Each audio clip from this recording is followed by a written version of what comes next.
Sometimes the greatest pain in life is not what we lose, but when heaven seems silent while we suffer. There once lived a man whose courage shook nations, yet his final days were spent alone in a cold, silent prison.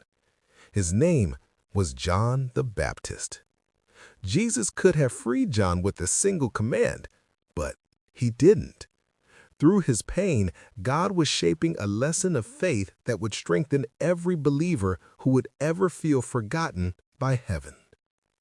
Satan was permitted to cut short the earthly life of God's messenger, but that life which is hid with Christ in God, the destroyer could not reach.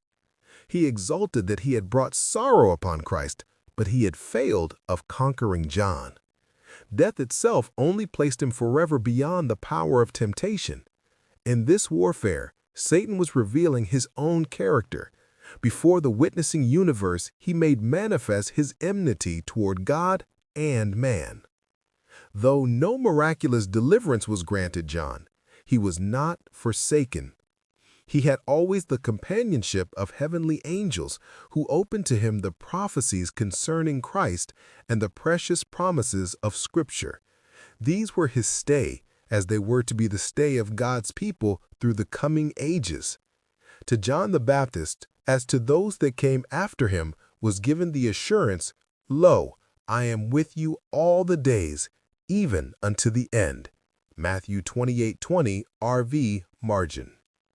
God never leads his children otherwise than they would choose to be led if they could see the end from the beginning and discern the glory of the purpose which they are fulfilling as co-workers with him.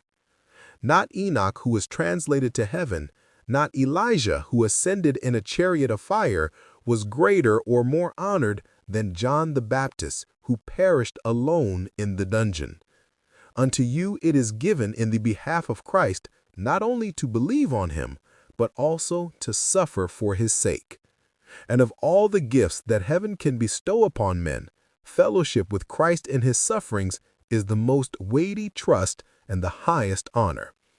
This quote is from Ellen G. White, The Desire of Ages, pages 224.3 to 224.5.